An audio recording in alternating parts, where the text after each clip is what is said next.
I love it. I love it. I love it. Look at this. This is the greatest thing I've ever seen. Hey, I'm not surprised. Hey, what's poppin', my homies? Hope you're doing well, feeling blessed, having a good day, having a good week. This one's going to be Robert Whittaker taking on Aliskerov, UFC Saudi Arabia. Now, before we get into looking at these matchups, we do what we always do, and that's to visit my bets from last week. It's another clean sweep. It's another one. Let's go. I'm now 14 wins from my last 16 on the Patreon. Guys, let me say it again. I'm now 14 wins from my last 16 on the Patreon. And guys, it all started when I said this a few weeks ago. If you're someone that listens to my breakdowns week in, week out, it all started when I said this. And guys, I've got to stop being a degenerate. I've really got to stop. Last week I mentioned that I don't really like a whole lot for bets. And somehow I've ended up with 8. Guys, when it comes to gambling, you've got two options, right? You can do it for fun, which most people will have you thinking that gambling is just fun. It's just entertainment. You can't win when it comes to gambling. That's not true. But if you really want to be a winner when it comes to gambling, you don't want to do it for fun. There's so many fights you've got to pass on. And that's something that I've not really been doing this year. So that's when it all started, you know. Something switched on that breakdown. And I was like, you know what? I run this game. I own this game. UFC gambling, it's my game. I run it. So why are you not running it? Why are you not dominating the game? So something switched, and since then 14 out of 16. So understand what I said on that breakdown. Look, if you want to be a winner, if you really want to win, then you've got to have determination. You've got to have willpower. There's fights that you can't bet. There's fights you've got to pass on, and that's something I wasn't doing. But since I started doing that, 14 out of 16. So guys, I'm locked in right now. I'm trying to win. I'm acting as if, you know, I'm dead broke, and if I don't win, I'm not going to eat. That's the level to which I'm locked in at. So if you're someone that wants my betting tickets on this card, understand this video is a breakdown and prediction video. There's no bets on this video. If you want my bets on this card, the only way to do that is to join the Patreon. Like I said, 14 wins on our last 16. And guys, last week we had quite a few members actually join the Discord, join the Patreon, and a massive shout out to one of our new members, Jax. Jax has hit the jackpot. This guy's hit a madness. Look at this ticket. $15 into 1.7k. $15 into 1.3. Guys, come on now. Jax, let's go. Let's go. So shout out to the homies in the Discord. And guys, we've been winning, man. And I think we can win again. I think we can win this card. Now, let's look at the MoneyCity Champions from last week. There's not many. You guys kind of got dusted on my last card. I'm not going to lie. But for anyone that sees the name on the screen, you already know. That's money. Pure money. Let's do it again. Let's go. Now guys, moving into the first matchup of the card, we've got Xiao taking on Changho Lee, and this one's going to be Road to the UFC. So for anyone that's been watching Road to the UFC, you should know a bit about Xiao and also Changho Lee. The problem is, guys, I've not been watching Road to the UFC, so I had to go back and do a little bit of tape, and by a little bit of tape, I mean I've watched their last fights. That's it. So guys, for me personally, this matchup probably doesn't make my betting lineup. However, breaking down the matchup, looking at Xiao, this guy's a former Sanda champion, and Sanda is Chinese kickboxing. So on the feet, he knows what he's doing. He knows how to kick. He knows how to punch. He understands the stand-up. However, the moment you push him against the fence, that's really where you see the weaknesses of Xiao. He doesn't understand what an underhook is. And the underhook is, you know, how you control the position, how you reverse the position against the fence. And guys, as I'm watching tape on Changho Lee, you know, as they're walking to the octagon, the commentator will speak about their background, the aspirations, all that good stuff, right? The commentator said, Changho Lee wants to be the South Korean Khabib. Now guys, anytime you hear that, you're thinking to yourself, okay, South Korean Khabib, let's see what this guy's going to do. Guys, he gets in the octagon, he's getting thrown around. I'm like, you want to be the South Korean Khabib? Hey, listen, why are you being thrown through the air? So yeah, guys, we've got a wrestler in Changho Lee against a Sanda fighter, a striker, Xiao. So Changho Lee, if you want to be the South Korean Khabib Magomedov, you can't be the one getting brought to the mat. You can't be the one getting ragdolled, getting your back taken, getting your neck attacked, right? That's not signs of the next Khabib. Now, could Changho Lee go in there and get Xiao to the mat? You know, could he do that? Probably, but at the same time, You know, this is 50-50. Who are we picking? Give me the Sander fighter. But as I mentioned at the start of the breakdown, this one probably doesn't make my lineup. You know, no reason to really bet on fighters that you don't know too well. And that's the case for me on this matchup. You know, I don't know too much about Xiao. I know the Korean fighter wants to be the next Khabib Nurmagomedov. And as I'm seeing his performance, that's a laughable statement. So give me the Sander fighter just as a pick. Now guys, moving into a matchup between Magomed Gadzhiyasulov taking on Brendson Ribeiro, and I'm quite confident that Magomed Gadzhiyasulov would win this matchup. But guys, also he is a little bit inexperienced, you know, only 8 professional fights. So from those 8 fights, it looks good, right? The stand-up is very sharp, the grappling, the wrestling, it's all good stuff from Magomed Gadzhiyasulov. Now on his Contender Series performance, you know, he dominated that fight. Right, looked really good in that fight, but the cardio wasn't too good past round 1, and he kind of slowed down a little bit. So now he's going to be tested by much better competition in the UFC.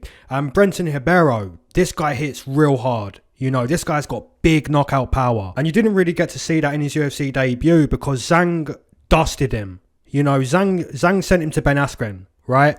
Shout out to the person in the comment section who mentioned that Ben Askren gets violated every episode. That's true, he does. And also shout out to the person in the comment section speaking about take a shot if he says dusted, dust or dusty.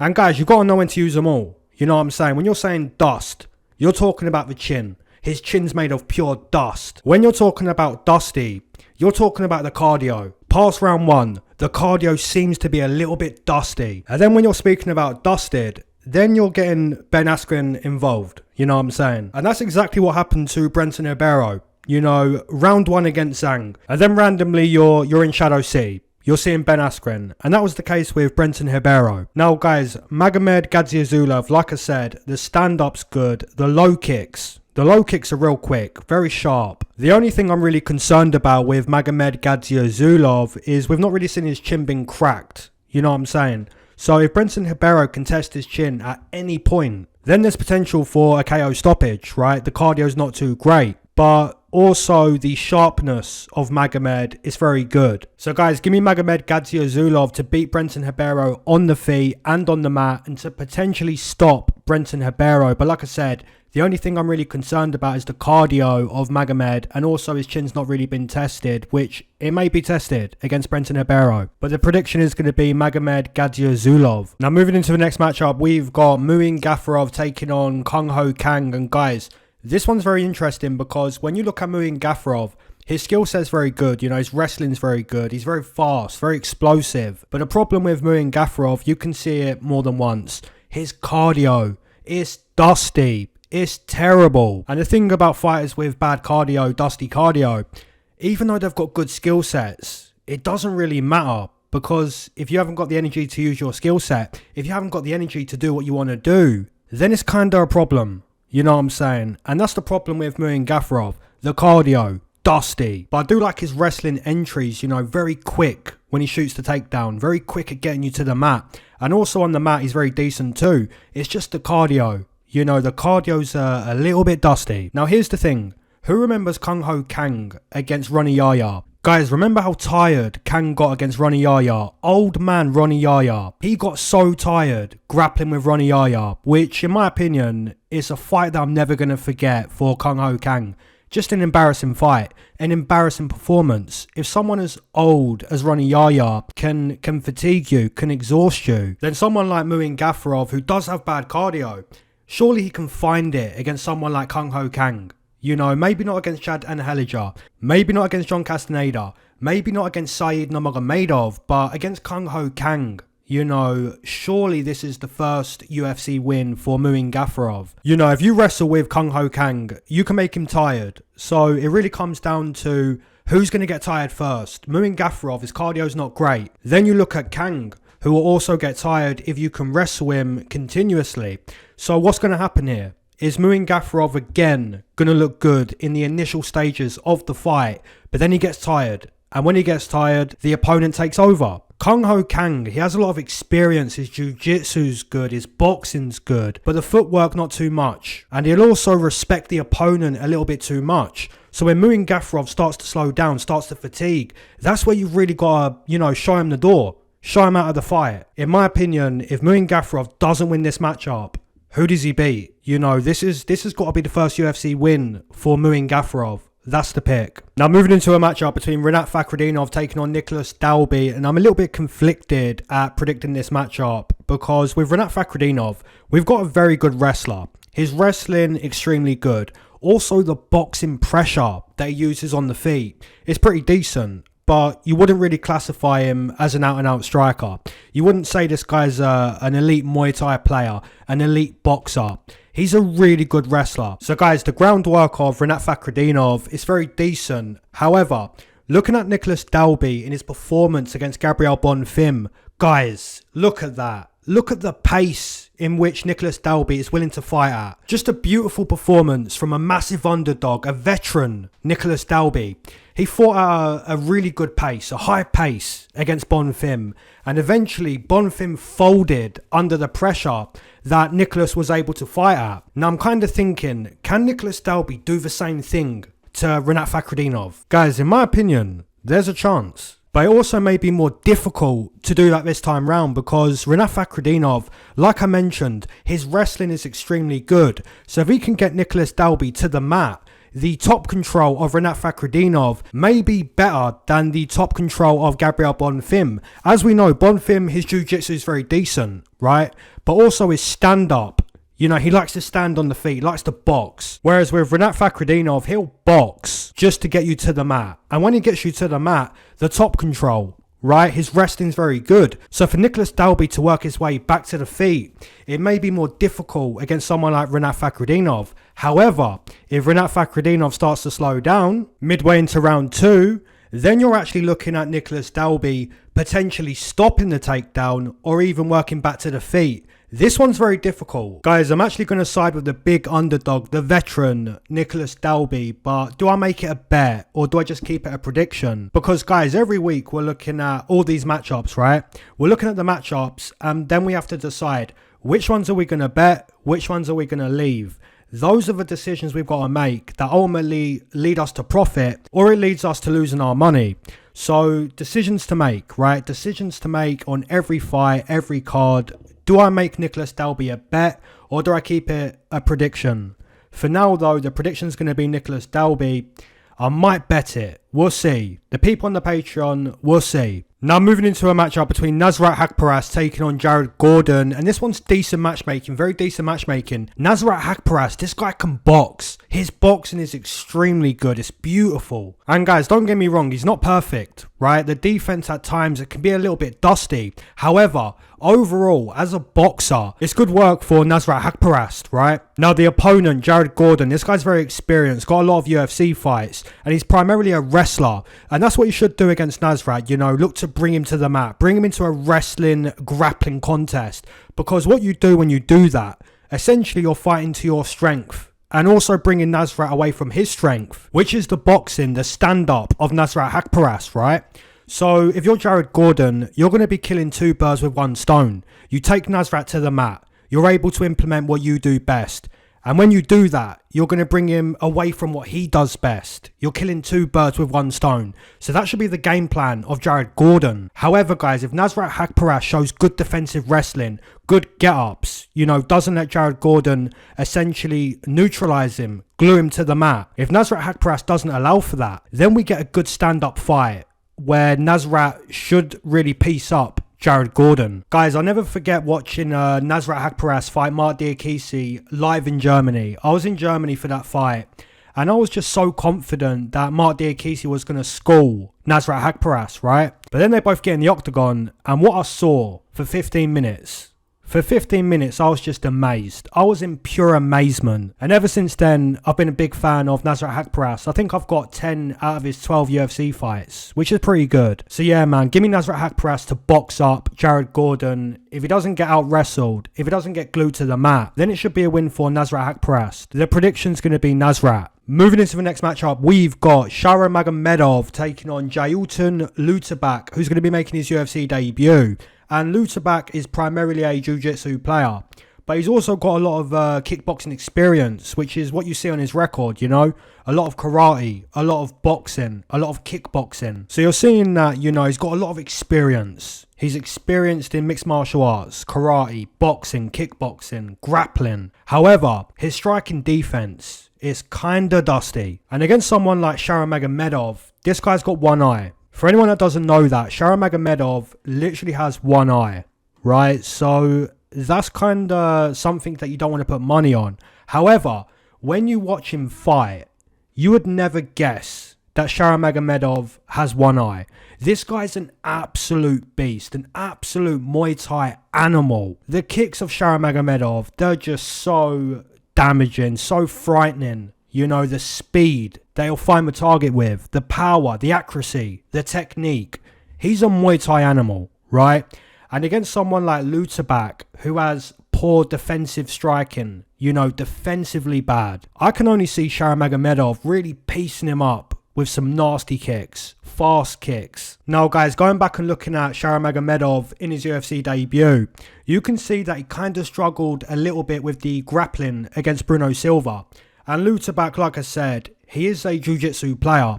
So if he was going to beat Shara Magomedov, take him to the mat. You know, try get the back of Shara Magomedov, because if the matchup stays on the feet and you find yourself in a kicking contest with Shara Magomedov, you're going to get dusted. Like, you're really going to get dusted. And that's exactly what I think happens. I think the matchup stays on the feet and you're going to see the speed. You're going to see the Muay Thai of Shara Magomedov. So guys, give me Shara Magomedov. This guy's a prospect. If the matchup stays on the feet, like I said, his Muay Thai is extremely good, right? The kicks are so quick, so fast, so powerful. There's potentially a stoppage on the feet. So give me Shara Magomedov. If you're waiting to smoke with me, amen. You've been smoking this whole time, double amen. If you're not a smoker but you enjoy the smoke breaks, that's always been a triple amen, gang. Let's go. Now guys, I do have some bad news. I've got some bad news. And some of you guys, most of you guys probably already know this, but I was just informed a few days ago, right? I just saw it. I got a message a few days ago. Just Bleed MMA. Unfortunately, this dude passed away, right? And this guy used to break down fights. He was so good at breaking down fights. He would make people laugh literally all the time, right? One of the funniest guys at doing breakdown videos. Yeah, I want us to all spark the blunt at the same time to honour Just Bleed MMA. The dude was great. He was great, man. I made a brother rest in paradise, you know? He was a good guy, very young. And you know, God works in mysterious ways. God works in a way that we can't understand. We can't understand it, right? When something like that happens, right? We don't understand.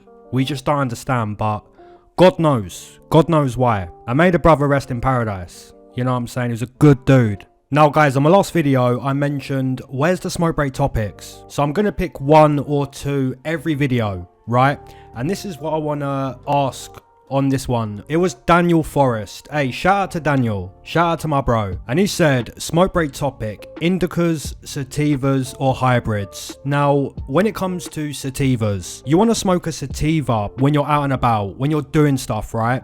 And when you want to get couch locked in the evening, then you're on the indicas, right? So late in the evening, indicas all day. But if you're smoking and it's not in the evening, then you want a sativa. But to answer the question, gun to the head, if I could only smoke one all day, indica, all day. So we'll do a couple more questions, and Tom's asking, favourite movies or movie genres? Now Tom, the only time I'm really watching TV is when I'm watching sport, you know, UFC or football. I don't really watch too much Netflix or anything like that. But if you said to me, look, one genre for the rest of your life, then it's easy, right? I'm going with the comedies. I'm twisting up a blunt to Pineapple Express. That's what I'm on. And then we've got Kyle, who's asking most underrated UFC fighters. And maybe I'm biased in saying this because I've trained with him, but Arnold Allen, Coach Arnie, so underrated. You know, so many people picking Calvin Kattar. They were wrong. So many people picking Sadiq Youssef.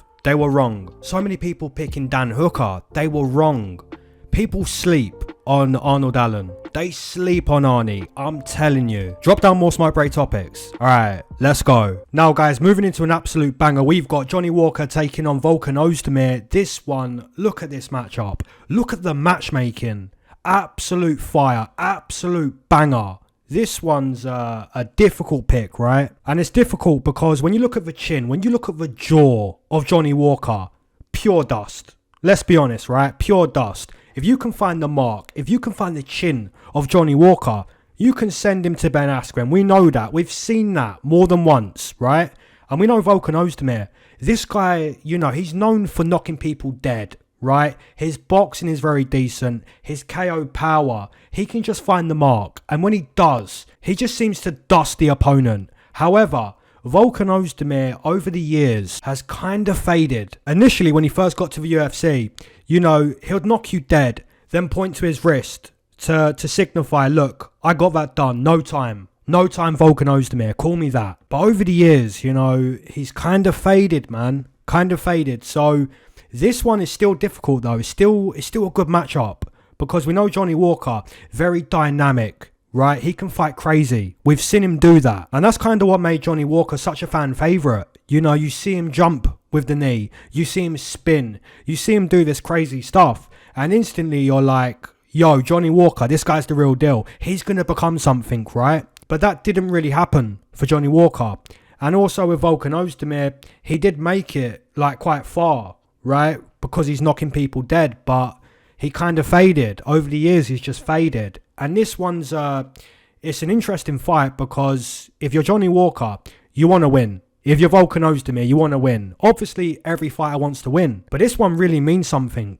You know, it really means something. If you're Volkan Oezdemir and you win this matchup, you project yourself back up the rankings. And the same thing with Johnny Walker. So this one's the real deal. This matchup, real deal. But for me personally, guys, I think if Johnny Walker was to fight smart, stay composed, use the footwork, use the calf kicks. If Johnny Walker was to do that, instead of just, you know, trying to fight fire with fire, trying to, you know, beat Volkan Oezdemir at his own game, standing in the pocket, trading with Volkan Oezdemir. If Johnny Walker was to fight smart, use the calf kicks, use the footwork, use the feints, right? If he was to do all of that, I think then potentially the knockout presents itself at some point. And if it doesn't, I kind of see him winning rounds against Volkan Oezdemir. Volkan Oezdemir isn't as dynamic, you know, more of a striker, more set in stone. And when I last mentioned the stone, it was Nasruddin and Jared Cannonier, where Imavov is more of a butterfly. Jared Cannonier, more set in stone, more stationary, easier to find a target against someone like that. And I think that could be the case with Johnny Walker and Volkan Oezdemir. So give me Johnny Walker. That's the pick. Now moving into a matchup between Muhammad Naimov taking on Felipe Lima. And guys, Muhammad Naimov was originally supposed to fight Melsik Bagdasaryan. Now getting a short notice replacement against Lima. And Lima's pretty good. You know, this guy's not bad. However, he's fighting at 145. Which, in my opinion, that could be quite difficult on short notice, especially against someone that's a good wrestler like Muhammad Naimov. So, guys, looking at the UFC career so far for Muhammad Naimov, you're seeing in his UFC debut, he dusted Jamie Mullarkey. But we know that Jamie Mullarkey, his striking defense, it's always been that of Darren Elkins, right? A blind man. His defense is so bad. Then he actually beat Nathaniel Wood, which in my opinion, that's a massive win because Nathaniel Wood, this guy can wrestle. His jiu-jitsu's good, his boxing's good, his cardio. Nathaniel Wood is a proven mixed martial artist, right? And Muhammad Naimov was able to slightly outwork, slightly beat, slightly out-wrestle Nathaniel Wood. Then he went in there against Eric Silva, which there was no fight. There was no fight there. Now, if Felipe Lima was to keep the matchup on the feet against Muhammad Naimov, then there's potential for Lima to do well, right? But like I mentioned, the fight's at 145. Lima's not used to 145. It's short notice. Muhammad Naimov, we know the game plan, right? Bring Lima to the mat, wrestle with Lima, and show him, look, this is a wrestling contest. Let's wrestle, kid. Let's wrestle. Let's wrestle. So, guys, my prediction is going to be Muhammad Naimov to essentially impose his wrestling game plan onto the short notice opponent, Felipe Lima. Give me Naimov to go to Wrestle City. Let's wrestle, kid. Guys, moving into another phenomenal matchup on this card. We've got KG, Kelvin Gastelum taking on Daniel Rodriguez, D-Rod. Both these guys, come on now. The boxing of KG, the southpaw boxing of Daniel Rodriguez, D-Rod. It's always been good work, right? So what you've got here is a fantastic boxing matchup. Both these guys can box. We know that. Now, what we also know with Daniel Rodriguez, this guy's got sneaky, slick jiu-jitsu. Sneaky jiu-jitsu. However, he got very tired against Neil Magny in the final round. And obviously against Ian Gary, he got dusted. We knew that. We knew he'd get dusted. Now, KG's a fan favourite. We know this guy can box. But throughout his UFC career, I kind of feel like he's shown to have really bad defense. You know, KG's been hit many times. Many times he's been hit. So KG's got to understand that, look, when I go to the cage, the opponent does want to find the mark. Now, some people might hear that and be like, well, yeah, it's a fight. Obviously, the opponent wants to hit you. Obviously. But guys, here's the thing. Defense is part of the game. It's as much a part of the game as offense. Right? And I mentioned last week that I've been playing a lot of chess, right? And when you first learn chess for the first time, you do what any beginner at chess would do, right? If you want to be good, you do a lot of research. You listen to what good chess players have to say about the game. You know, you absorb information, right? And what somebody taught me recently, which should have been obvious information, and it was, but just to hear it, right?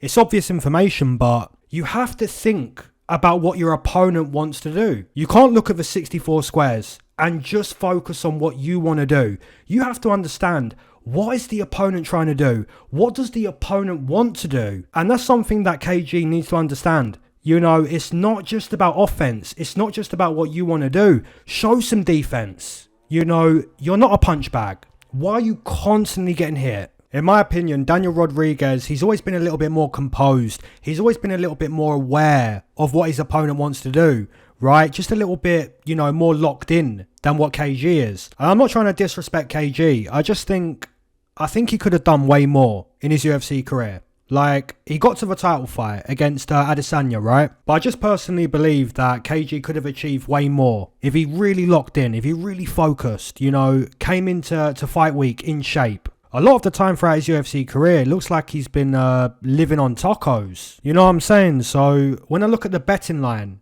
I kind of see a bad bet, a terrible bet on KG. But I do favour KG. I slightly favour him against Daniel Rodriguez, but minus 250. Hey guys, no can do.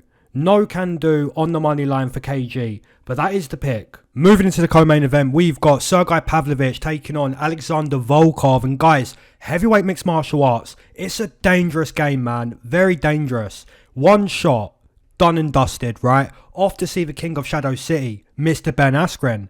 That's all it takes at heavyweight. Just one shot, fight done. And you see that with Tom Aspinall against Sergey Pavlovich. I took Tom Aspinall as a nice underdog, a slight underdog against Pavlovich. And he dusted him. He got it done. Now guys, the question I've got for you here is this. How does Volkov respond to that brutal knockout loss against Tom Aspinall? It's always interesting to see, you know, when a fighter gets brutally knocked out, how are they going to respond? How do they look in their next fight? We're going to find out for Sergey Pavlovich. We're going to find out. Now, Volkov, this guy's a good boxer. He's been around. He's very experienced. He's got a beautiful teep kick to the body, which is something we've seen in the performances of Volkov many times. You know, he'll dig that teep kick right to the midsection. His boxing's nice and long. And guys, there's also a chance that he gets Pavlovich to the mat, right? Because looking at Pavlovich in his UFC debut, I know it was years ago. However, Pavlovich hasn't been tested on the mat since his UFC debut. Curtis Blades, for some reason, decides to wrestle when he's concussed, which isn't smart. And then obviously against Tom Aspinall, it's pure dustoration. We didn't even get to see Tom Aspinall use any jiu-jitsu. So guys, not only does Sergey Pavlovich have a lot of pressure on his shoulders this weekend, you know, having to respond from that brutal knockout loss against Tom Aspinall, not only does he have a lot of pressure, he may also be challenged in the grappling, in the wrestling against Volkov. However, guys, let's speak about the positives in the game of Sergey Pavlovich. There's a reason why a lot of people see this guy as one of the scariest heavyweights on the planet. And the reason as to why that is, this guy's hand speed, his boxing speed, when he finds your chin, you just go to sleep. You get dusted. If he finds the chin of Volkov, that chin's in the air. None of us are going to be surprised if Pavlovich finds his chin. And if he finds his chin, he's going to fold him like a deck chair. It's kind of risky because heavyweights, it's a dangerous game to play, to predict, to bet. I haven't bet this matchup yet, but I might do. Give me Pavlovich. Now moving into the main event, we've got Robert the Reaper Whittaker, Bobby Knuckles, a fan favourite, the former champion. It's Robert Whittaker, and he's still on the card despite, Hamzat having to pull out, right? Very unfortunate. His health comes first though, right? But we've still got a fight. We've still got a main event this weekend, and a phenomenal main event still. And that's because Ikram Aliskerov is willing to step up. He's willing to go to battle with a former champion. He believes his skill set is good enough to beat Robert Whittaker. So we've still got a banger of a main event. Now, for anyone that's not familiar with Ikram Aliskerov, let me be the one to inform you. This guy potentially may be the real deal. He may be the real deal. When you look at what he done to Phil Hawes, completely and utterly dusted. Then he goes in there against Wally Alves, and it's the same thing. Pure dusteration. Total dusteration. Now, some people could potentially make the claim that, look, Phil Hawes, he's not Robert Whittaker. Wally Alves, he's not Robert Whittaker.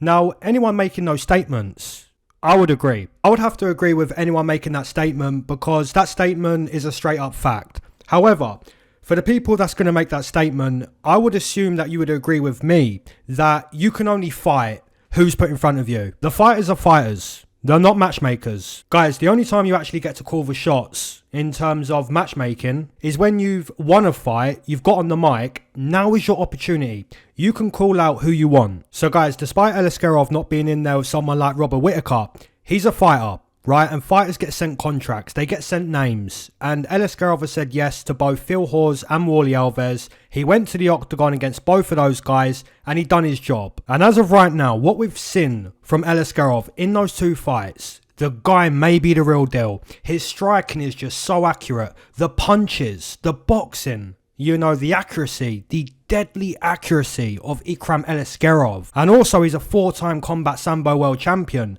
And unlike Roman Kopylov, who's also a combat Sambo world champion, Aliskerov can actually wrestle. He can actually grapple. And also the Kimura of Aliskerov. This guy's Kimura is so dangerous. If he was able to get Robert Whittaker in the Kimura early, before they're sweaty, before they've used much energy, right? Then there's a real chance that this fight's done in round 1 or potentially round 2. Guys, the real concern for Aliskerov, in my opinion, we don't really know much about his cardio.